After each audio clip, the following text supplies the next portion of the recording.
All right, and not trying to be begging up on that either. My Moldavine spray. Whew, put that on the mic too. We playing no games, and I ain't about to play no games with you.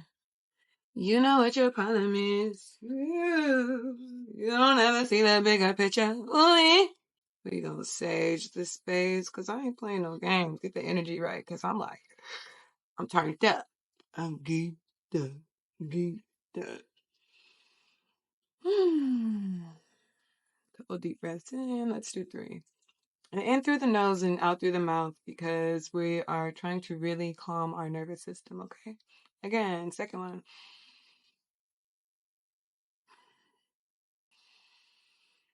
Whew. All right, let's go ahead and get it cracking, shall we?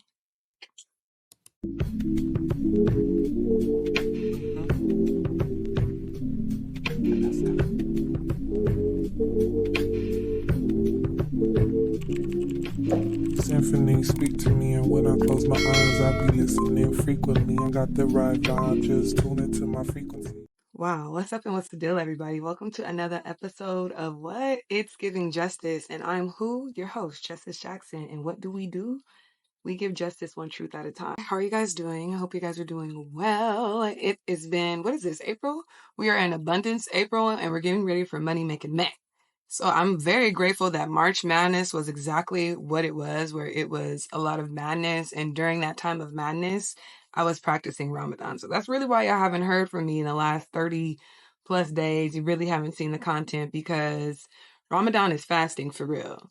It is fasting for real, for real, for real. Holy deal, holy feel. Like, it really brought a lot of light to what my addictions are. I'm definitely not addicted to food. Like, I can eat one meal a day and go about my business. Now drinking water, honey child, that's different. Like, in order for me to go to the gym, I actually have to wake up at 4:30 and go to the gym and be there till 5 until 6 until the sun comes down. Now, some days I did get up early enough to where I was able to consume water during my fast, but then majority of the days that I did go to the gym, I was just in there doing what I do, no water. And I know that sounds crazy, but when you think about it, I'm not really going to the gym like muchísimo. I need to sweat so much. That's going to help me lose weight. Like, no, I actually need to focus on the core strength that I'm trying to, like, I guess, utilize or make that muscle mind memory kind of go into rotation. That's what I really learned. So I think it's just great that I was practicing Ramadan during this time, because I'm also learning to just slow down. Baby, let me love you. Learning to slow down was heavy. Ramadan was a challenge for me because, one, all of my homies' birthdays. I'm talking about 316, 321, and 329. And all my homies like to smoke and drink. They like to go up.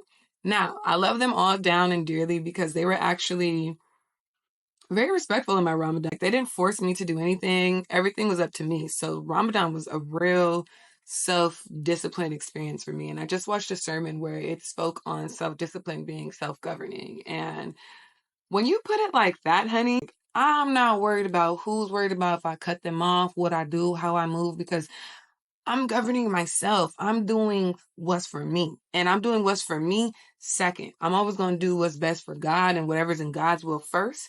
And then there's me, and then there's everybody else. And if anybody doesn't like the way that you prioritize the things that you prioritize, don't worry about it.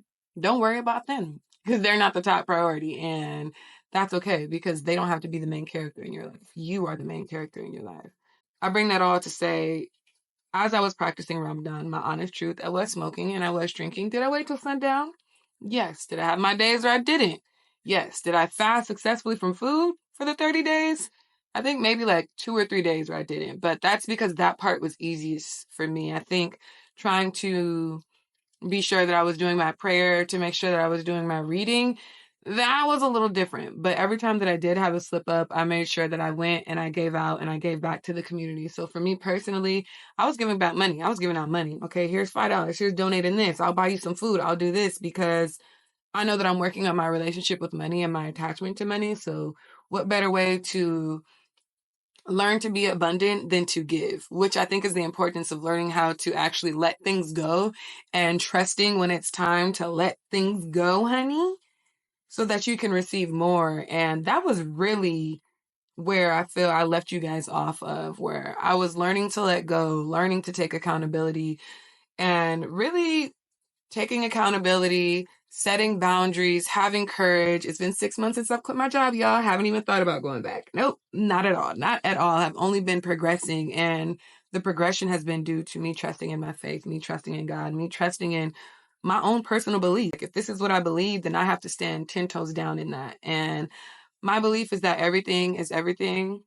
Things are working out just the way that they're supposed to. God does not make mistakes. There are coincidences, and coincidences are nothing but synchronicities to what to where you're going. And what I mean by that is like you being in the right position and being in the right place at the right time.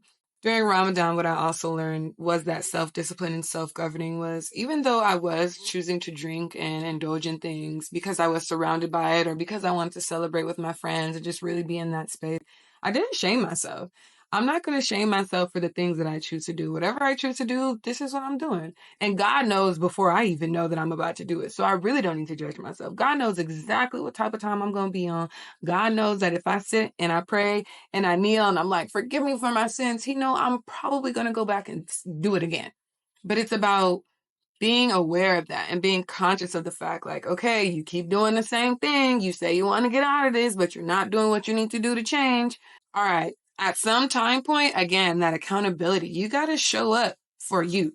Most importantly, this is why I say priorities. So being that I'm doing everything so that God can see how devoted I am to His will and to what He wants me to do, I realize, okay, if I'm looking at myself in the image of being created through God, if I can do this for God, that means I can also do this for myself. And anything that I do for God is also me doing it for the better of myself because I'm doing it for God's will. So the 30 days was a challenge, y'all. It was a challenge, but I was able to do it and I was able to get through it. And I feel like I learned the clarity that I needed to learn, which is one, eliminating shame, not using shame as a motivation to better my discipline. And what I mean by that is if you ever have caught yourself like, oh, I didn't go to the gym. Like, you stupid, you fat ass, you didn't do this, and whoop, wop. And you're just downplaying yourself. And so you're using that as a way, well, I don't ever want to speak to myself like that, or I don't ever want to feel like that again, so I'm not going to do it. I don't think that really motivates. But I think actually sitting there and taking accountability, like, yeah, I did it. What about it?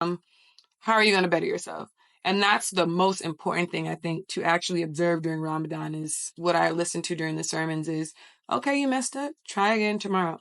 That's what it's about. It's about trying again, trying to consciously, actively be aware and doing better each day. We're not perfect. We're not perfect, even being made in God's image. We're going to make mistakes, but we have to give ourselves the grace because that's what God does.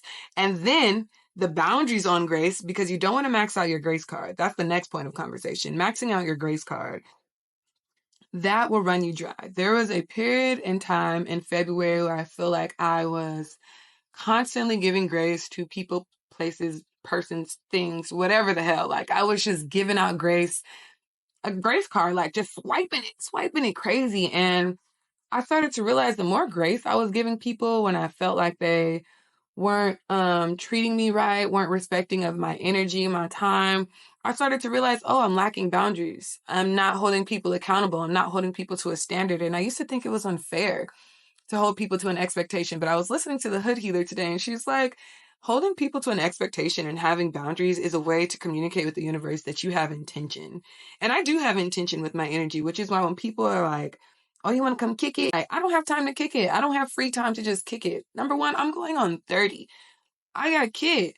I'm a cat mom. Like, I can't just be out here, oh. Like, not only do I have a cat, but I also have me. I have me to take care of. And then after I have me to take care of, I have a community to take care of. I have a family to take care of. Like, I don't have time to just be playing around and showing up for people and their situations and their experiences, especially if you're going to keep repeating the thing that you said you weren't going to do. I'm not here to judge you because that's none of my business. I'd be on the same type of time.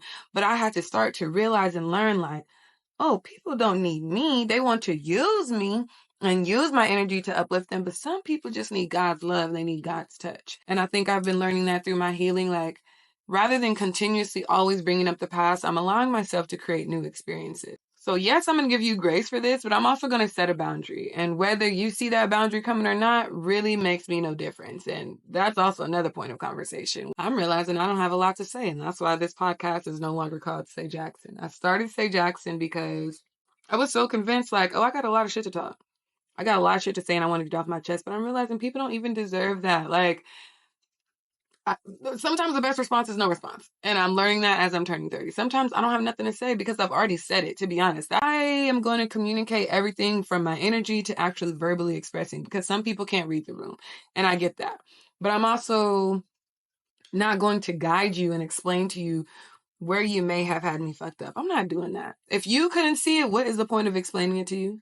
We ain't really that close. We ain't really that deep. If I have to explain to you, yo, you got me fucked up. I'm over explaining myself. I'm overly showing up. I'm actually doing too much. I need to cut back because self-preservation is key.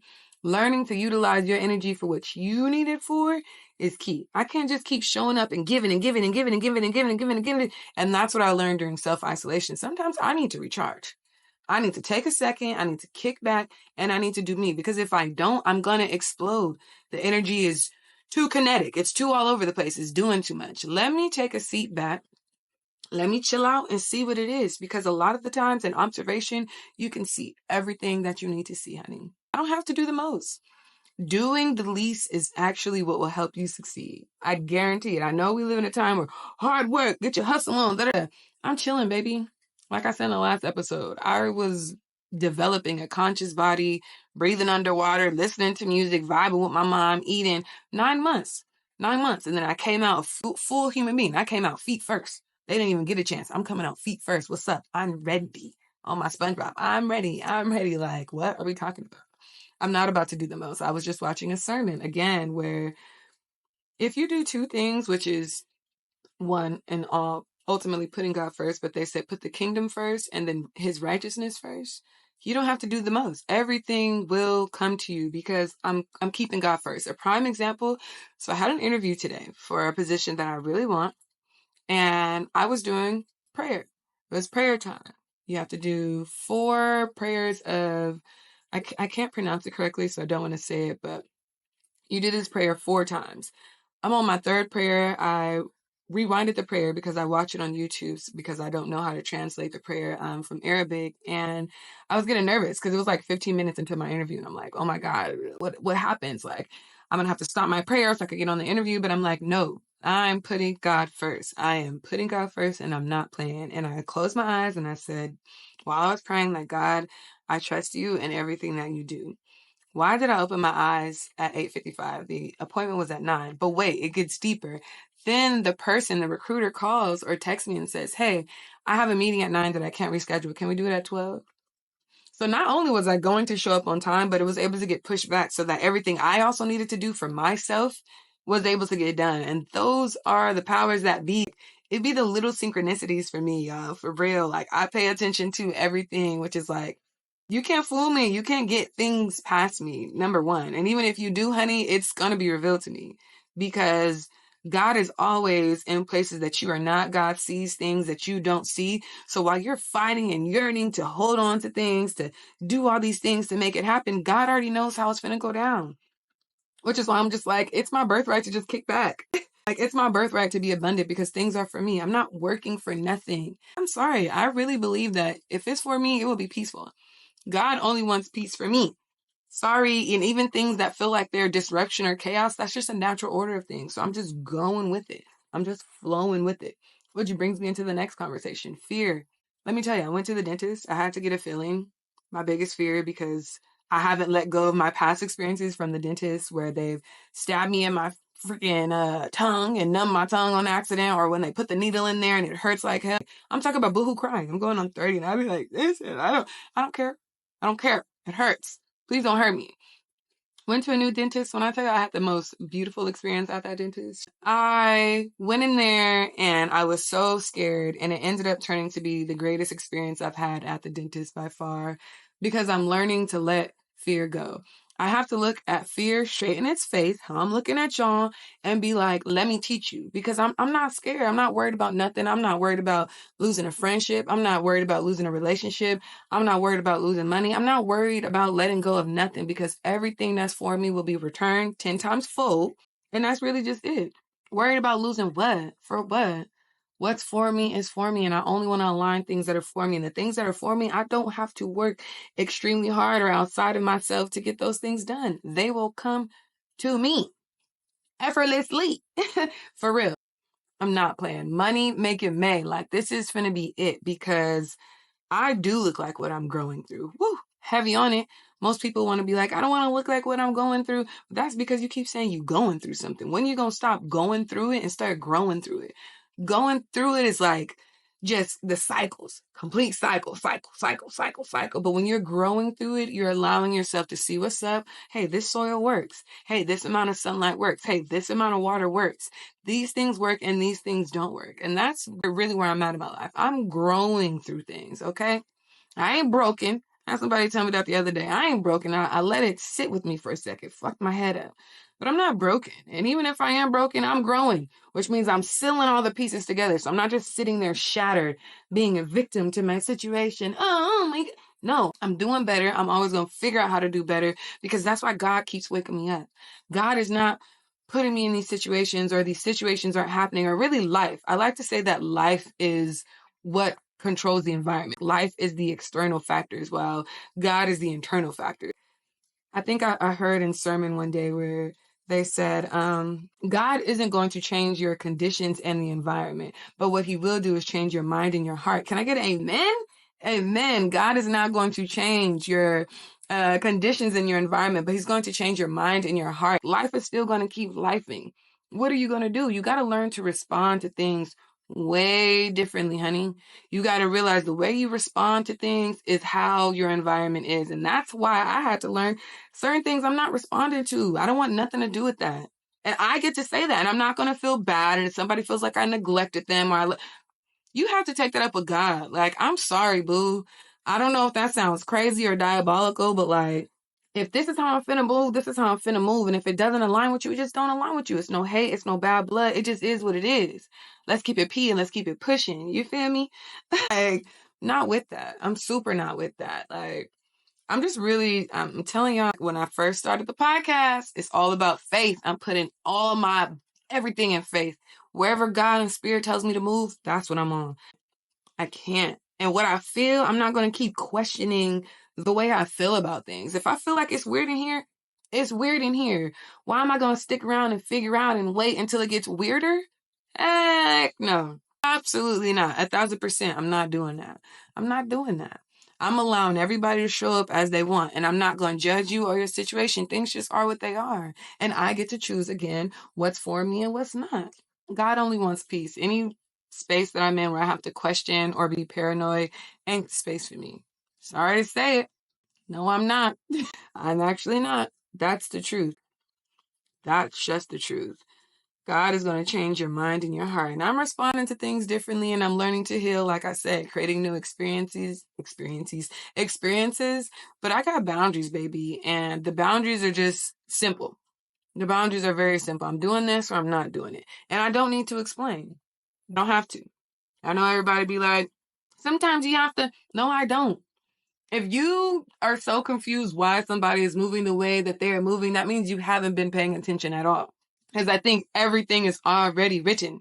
The pieces are already there. Things are already going the way that they're going to go. So, yeah, I'm not fighting for nothing. I feel if I got to fight for what, it's not for me. Like, I want to keep saying that during this podcast. Things that are for you are going to be for you, boo. It's got your name on it. Hence why I bought these nails. Like, guess what the name of these nails are called? Justice League. They're for me. These are mine. My name's on them. I'm going to buy them. The hell? What the hell? Got me cursing up in this doggone thing. And I'm feeling great. I'm feeling the best I've ever been, which means this is only going to get better. I look like exactly what I'm growing through.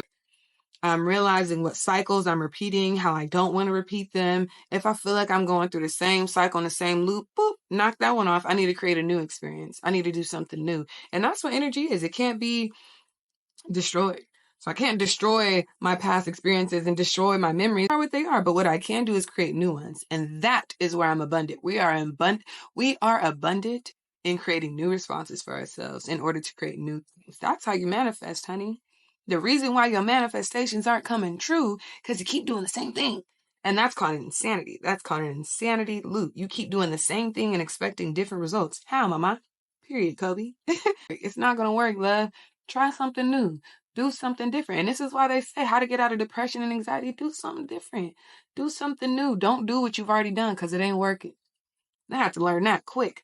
My relationships that I was experiencing were going the same way because I kept showing up in the same way, allowing people to max out my grace card. I don't have that anymore. I can't show up for you like that. I can't do that for you anymore. If I'm in a space where I keep doing the same thing and now I feel like I'm being used, that was a terrible space for me to be in. I hated that feeling. I hated questioning whether people were using me or not. Like, what are we talking about? Using me is crazy. And I think I had to I felt weird even saying it because I'm like, using me? Why are people using me? Like, what do I have? Well, one, we all got energy and that's a huge power, but using in the essence of like, I had to realize I had to rewrite the narrative where it's not that I was being used. I was being maxed out. I was being maxed out to the point where I was feeling used because I didn't feel like people were pouring back into me. You're going to get that credit card limit, but you got to pay it off as you go. You got to continue to pay it off as you go. And there's a point in time where I'm just like, if it's not pouring back into me, I can't. Again, growing. This is not the soil. This is not the water. We don't have the right environment. This isn't the right conditions that I'm going to be able to grow in. So I have to go. And I'm only going where I'm growing. You feel me? Not again. Not again. So that's what we on, y'all. We're going where we're growing, okay? We're not maxing out our grace card because continuous grace without accountability, that sounds foolish. And it sounds unfair and it sounds unjust. And that's not how you should be pouring into yourself. It is actually the time to start putting yourself first and know that it's okay to put yourself first. Yeah, it's okay to say, hey, I need to do me.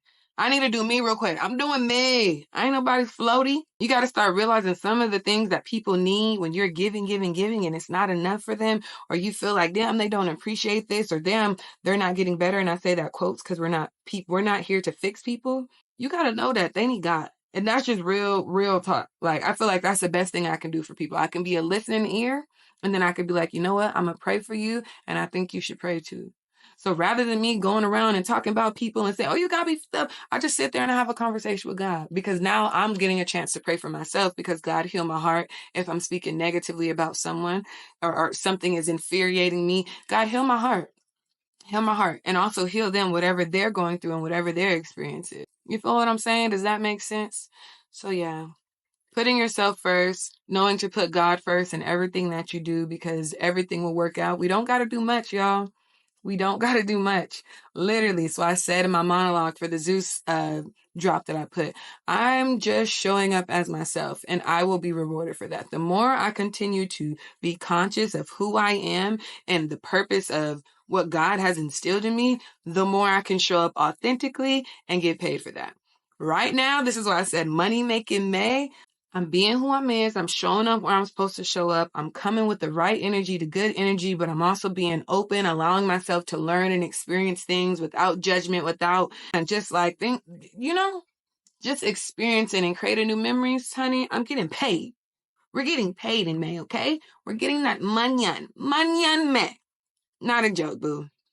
But I think that's it. That's all I got for y'all. This has been another episode of It's Giving Justice with your host, Justice Jackson. And yeah, I love y'all down. I love y'all dearly. Thanks for listening. Make sure you comment, like, share, subscribe, or don't.